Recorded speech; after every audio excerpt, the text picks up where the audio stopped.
Hello students, हमारा term 2 का history का चैप्टर 3 है। चैप्टर 2 हम कर चुके हैं।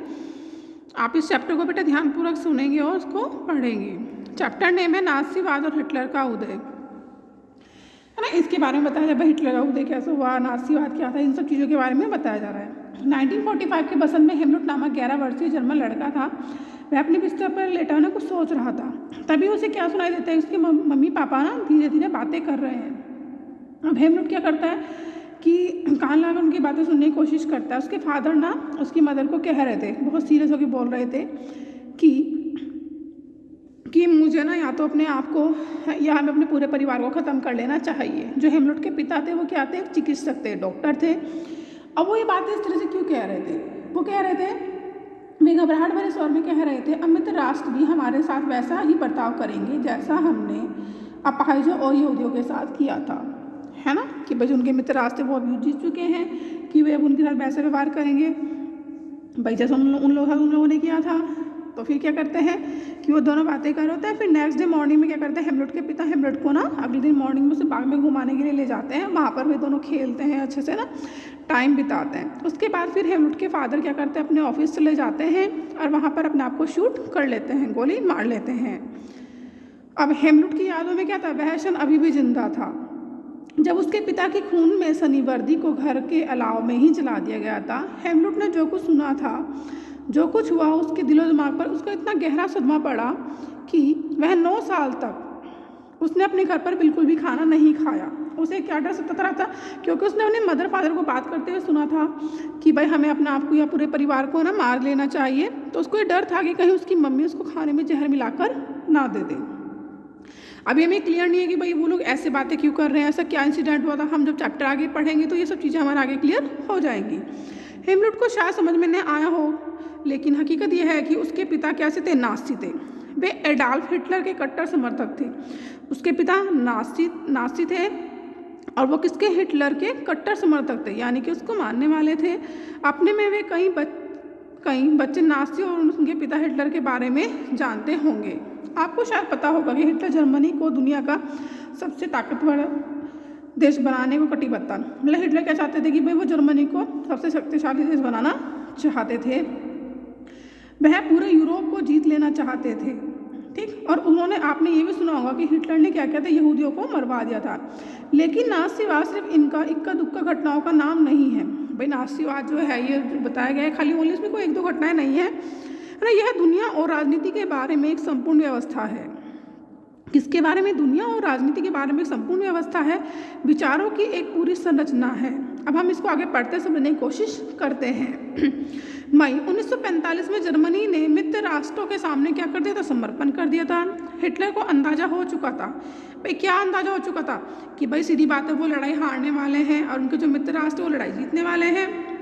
तो हिटलर और उसके जो प्रचार मंत्री थे, हिटलर के प्रचार मंत्री का नाम क्या बताया गया है बेटा यहाँ पे, गोयबल्स, है। गोयबल्स से हिटलर और उसके प्रचार मंत्री गोयबल्स ने बर्लिन के एक बंकर में अपने पूरे परिवार के साथ अप्रैल में क्या कर ली थी, आत्महत्या कर ली थी। क्योंकि उन्होंने यहूदियों के साथ अपने साथ बहुत बुरा व्यवहार किया था, है ना, उन लोगों को मरवा दिया। सब चीज़ आगे बताई जाएंगी। तो इसलिए उन्हें डर था कि भाई हम लोगों के साथ भी ऐसा ही व्यवहार किया जाएगा। युद्ध खत्म होने के बाद न्यूरेमबर्ग में एक अंतर्राष्ट्रीय सैनिक अदालत की स्थापना की गई थी। न्यूरेमबर्ग में किसकी, अंतर्राष्ट्रीय सैनिक अदालत की स्थापना की गई थी। इस अदालत को शांति के विरुद्ध किए गए अपराधों, मानवता के खिलाफ किए गए अपराधों और युद्ध अपराधों के लिए नाज़ी यहूदियों पर मुकदमा चलाने के लिए बनाई गई थी। भाई ये क्यों बनाई गई थी एक अंतर्राष्ट्रीय सैनिक अदालत, कि भाई जिन्होंने उस कंट्री की शांति को भंग किया होगा, मानवता के खिलाफ कुछ ऐसे कार्य किए होंगे जो मानवता के बिल्कुल विरोध में आते हैं, है ना, युद्ध अपराधों के लिए जो नाज़ी बंदी पर मुकदमा चलाए गए थे। फिर साइड में बताया गया मित्र राष्ट्रों का एक नेतृत्व शुरू में ब्रिटेन और फ्रांस के हाथों में था। जो आपके मित्र राष्ट्र थे वो नेतृत्व करते कौन कौन थे, ब्रिटेन और फ्रांस के हाथों में था। 1941 में सोवियत संघ और अमेरिका भी इस गठबंधन में शामिल हो गए थे। पहले मित्र राष्ट्र में कौन कौन थे, ब्रिटेन और फ्रांस थे। बाद में कौन से, सोवियत संघ और अमेरिका भी इसमें शामिल हो गए थे। उन्होंने दूसरी शक्ति यानी जर्मनी, इटली और जापान का मिलकर सामना किया था। वहाँ पर 2 ग्रुप थे। एक ग्रुप में तो आपका ब्रिटेन और फ्रांस था, बाद में इसमें सोवियत संघ और अमेरिका है ना शामिल हो गए थे। और दूसरा ग्रुप कौन था, जर्मनी, इटली और जापान, है ना। ये दोनों ग्रुपों के आपस में क्या था, युद्ध हो रहा था। तो है ना, इसमें ये चीज़ बताई जा है ना, का जिम्मा सौंपा गया था। युद्ध के दौरान जर्मनी के व्यवहार, खासतौर से इंसानियत के खिलाफ किए गए उसके अपराधों की वजह से कई गंभीर नैतिक सवाल खड़े हुए थे कि जर्मनी ने कैसा व्यवहार किया था। भाई जब वहाँ पे युद्ध हो रहा था उसके दौरान जर्मनी के क्या व्यवहार था, खासतौर से इंसानियत के खिलाफ, यानी उन्होंने इतना ऐसा कुछ गलत कार्य किया था कि जो इंसानियत के बिल्कुल खिलाफ था। अपने उसके अपराधों की वजह से कई गंभीर नैतिक सवाल खड़े हुए। उसके कृत्यों की दुनिया भर में क्या की गई, निंदा की गई कि जर्मनी के द्वारा ऐसे गलत कार्य किए गए थे कि जिसकी सारी दुनिया में क्या की गई, निंदा, है ना, बुराई की गई। फिर वो कहते हैं नासी शब्द जर्मन भाषा के शब्द नाजी और नाल के 92 अक्षरों को लेकर बनाया गया है। नासियोनाल शब्द हिटलर की पार्टी के नाम का पहला शब्द था। जो नासी था, जो हिटलर ने एक पार्टी बनाई थी, उसी पार्टी के नाम का पहला अक्षर था, इसलिए इस पार्टी के लोगों को नासी कहा जाता था। भाई इसमें ये वर्ड आता है कि नासी क्यों कहा जाता था। जो नासी था, हिटलर ने एक पार्टी बनाई थी, उसकी पार्टी का पहला वर्ड था, और जो भी व्यक्ति उसकी पार्टी के थे, है ना, जो भी लोग उसकी पार्टी में शामिल थे, मेंबर थे, उनको नासी कहा जाता था। दूसरे विश्व युद्ध के समय में जर्मनी ने जनसंहार शुरू किया। जब आपका द्वितीय विश्व युद्ध, दूसरा विश्व युद्ध हुआ था, तो उसमें जर्मनी में क्या किया, जनसंहार, यानी कि लोगों को मार दिया गया, जिसके तहत यूरोप में रहने वाले, यूरोप में कौन से, कुछ खास नस्ल के लोगों को सामूहिक रूप से मारा गया। अब उसमें कौन कौन से युद्ध में मारे गए लोगों में कितने थे, 60 लाख यहूदी लोग थे, 2 लाख जिप्सी थे और 10 लाख पोलैंड के नागरिक थे। यानी कि उन्होंने इतने लोगों को मारा था। भाई 60 लाख यहूदी मारे गए थे, 2 लाख जिप्सी को मारा था और 10 लाख पोलैंड के नागरिकों को उन्होंने मारा था। साथ ही मानसिक व शारीरिक रूप से अपंग घोषित किए गए 70,000 जर्मन नागरिकों को मारा। उन्होंने देखो यहूदी, जिप्सी और पोलैंड के लोगों को तो मारा, साथ साथ जो लोग फिजिकल या मेंटली डिस्टर्ब लोग थे, है ना, मानसिक और शारीरिक रूप से अपंग घोषित किए गए 70 लाख जर्मन नागरिकों को भी मौत की घाट उतार दिया गया। इनके अलावा न जाने कितने ही राजनीतिक विरोधियों को भी मौत की नींद सुला दिया गया। भाई खाली उन्होंने जिन लोगों ने उनका विरोध किया, राजनीतिक विरोध किया, उनको भी उन्होंने क्या कर दिया था, उनको मौत की नींद सुला दिया, उनको भी उनके द्वारा मार दिया गया था। इतनी बड़ी तादाद में लोगों को मारने के लिए ऑश्वित्ज जैसे कत्ल खाने बनाए गए। ऑश्वित्ज मतलब वहाँ पे जहरीली गैस छोड़कर, है ना, ऐसे कत्ल खाने बनाए गए जहाँ पे बहुत सारे लोगों को, है ना, जहरीली गैस से हजारों लोगों को एक साथ मौत की घाट उतार दिया जाता था। न्यूरेमबर्ग अदालत ने केवल 11 मुख्य नासियों को ही मौत की सजा दी। जो न्यूरेमबर्ग में एक अदालत बनाई गई थी, किस लिए बनाई गई थी, भाई जिन्होंने ऐसे कार्य किए, भाई शांति भंग करी और ऐसा कोई कार्य किया कि जो कहते हैं इंसानियत के खिलाफ है, तो उन लोगों को क्या किया, पनिशमेंट सजा दी गई। तो किनको, जो 11 मुख्य नासी थे, यानी कि जो इस पार्टी के मेंबर थे, 11 मुख्य व्यक्ति थे, उन लोगों को उन्होंने मौत की सजा दी, फांसी सजा दे दी गई। बाकी आरोपियों में से बहुतों को क्या, कुछ को उम्र कैद की सजा दी सुनाई गई। सजा तो मिली, लेकिन नासियों को जो सजा दी गई वह उनकी बर्बरता और उनके जुल्मों के मुकाबले बहुत छोटी थी। नासियों के द्वारा, है ना, उन लोगों का बहुत बुरा व्यवहार किया गया था, है ना, बहुत जुल्म उन लोगों पे किए थे, लेकिन उनके मुकाबले, है ना, उन लोगों को जो भी सजा वगैरह दी गई थी, है ना, बहुत कम थी। मित्र राष्ट्र पराजित जर्मनी पर इस बार वैसा कठोर दंड नहीं थोपना चाहते थे। जो मित्र राष्ट्र, भाई जो लोग जीते थे, है ना, वो जर्मनी पर, है ना, इतना भाई कठोर दंड नहीं थोपना चाहते थे जिस तरह का दंड पहले विश्व युद्ध के बाद जर्मनी पर थोपा गया था, है ना, जिस तरह भाई जर्मनी पे भी थोपा गया था पहले कि भाई वो इस तरह का ऐसे कोई भी कठोर दंड उस पर थोपना नहीं चाहते थे। बहुत सारे लोगों का मानना था कि पहले विश्व युद्ध में आखिरी में जर्मनी के लोग जिस तरह के अनुभव से गुजरे, उसने भी नाज़ी जर्मनी के उदय के योगदान दिया होगा। कहते हैं कि पहले जब वर्ल्ड वार हुआ था, फर्स्ट वर्ल्ड वार के टाइम पर जैसे जर्मनी के साथ दुर्व्यवहार किया गया था, तो उनके जो अनुभव अच्छे नहीं रहे थे, है ना, उसी अनुभव, अच्छे अनुभव ना होने के कारण ही नाज़ी जर्मनी के उदय का योगदान दिया गया है कि भाई जो नाज़ियों का जो उदय हुआ था, ये बना था कि उनका इतना गलत व्यवहार किया था, उससे उनका जन्म हुआ था। इसमें अब हम पढ़ रहे हैं बेटा, हमारा है वाइमर गणराज्य का जन्म। जो वाइमर गणराज्य है उसका किस तरह से जन्म हुआ। 20वीं शताब्दी के शुरुआती सालों में जर्मनी एक ताकतवर साम्राज्य था, है ना। हम 20वीं शताब्दी की बात करें, उस समय पर जर्मनी हमारा एक ताकतवर साम्राज्य था। उसमें क्या थे, उसने ऑस्ट्रिया साम्राज्य के साथ मिलकर मित्र राष्ट्र इंग्लैंड, फ्रांस और रूस के खिलाफ क्या किया था, पहला विश्व युद्ध किया था। भाई ऑस्ट्रिया साम्राज्य के साथ मिलकर किसके भाई मित्र राज्य, इंग्लैंड है, फ्रांस है, रूस है, मित्र राज्य है, इनके खिलाफ उन्होंने युद्ध किया था। फर्स्ट वर्ल्ड वार हमारा 1914 से 1918 के बीच में लड़ा गया था। दुनिया की सभी बड़ी शक्तियाँ यह सोच कर कि इस युद्ध में कूद पड़ी थी कि उन्हें जल्दी विजय मिल जाएगी। भाई सभी जो जितनी बड़े बड़े शक्ति अच्छे वही शक्तिशाली देश थे, वो ये सोचकर इसमें कि भाई उनको जल्दी क्या मिल जाएगी, जल्दी विजय मिल जाएगी, जीत जाएंगे। सभी को किसी न किसी फ़ायदे की उम्मीद थी। सीधी बात है, सभी लोग जब एक दूसरे साथ देते हैं उन्हें कोई ना कोई फ़ायदा की उम्मीद थी। उन्हें अंदाज़ा नहीं था कि यह युद्ध इतना लंबा खिंच जाएगा और पूरे यूरोप को आर्थिक दृष्टि से निचोड़ कर रख देगा। जब लंबे समय तक जब युद्ध चलेगा तो जाहिर आर्थिक व्यवस्था वगैरह सब क्या हो जाएगी, बिल्कुल ठप हो जाएगी। फ्रांस और बेल्जियम पर कब्जा करके जर्मनी में शुरुआत में सफलता हासिल की। भाई स्टार्टिंग में जब ये युद्ध स्टार्ट हुआ तो जर्मनी ने फ्रांस और बेल्जियम पे क्या कर लिया, अपना कब्जा कर लिया। लेकिन 1917 में जब अमेरिका भी मित्र राष्ट्रों में शामिल हो गया तो इस खेमे को काफ़ी क्या मिल गई, ताकत मिल गई। और आखिर नवंबर 1918 में उन्होंने केंद्रीय शक्तियों को हराने के बाद जर्मनी को भी घुटने टेकने पर मजबूर कर दिया था। साम्राज्यवादी जर्मनी की पराजय और सम्राट के पद त्याग ने वहाँ की संसदीय पार्टियों को जर्मन राजनीतिक व्यवस्था को एक नए सांचे में ढालने का अच्छा मौका उपलब्ध कराया। इसी सिलसिले में वाइमर में एक राष्ट्रीय सभा की बैठक बुलाई और संघीय आधार पर एक लोकतांत्रिक संविधान पारित किया गया। भाई वहाँ पर क्या था, जितने जो साम्राज्यवादी जर्मनी की जब क्या हो, हार हो गई, पराजय हो गई, तो सम्राट ने क्या किया, अपने पद से त्यागपत्र दे दिया। जो वहाँ की संसदीय पार्टी थी कि वहाँ पे राजनीतिक व्यवस्था को एक मतलब दूसरा नए सांचे में ढालने का है ना, उसे नए तरीके से बनाने का मौका मिला। तो इसलिए कहते हैं वाइमर में एक राष्ट्रीय सभा की बैठक बुलाई गई और संघीय आधार पर लोकतांत्रिक संविधान पारित किया गया। नई व्यवस्था में जर्मन संसद यानी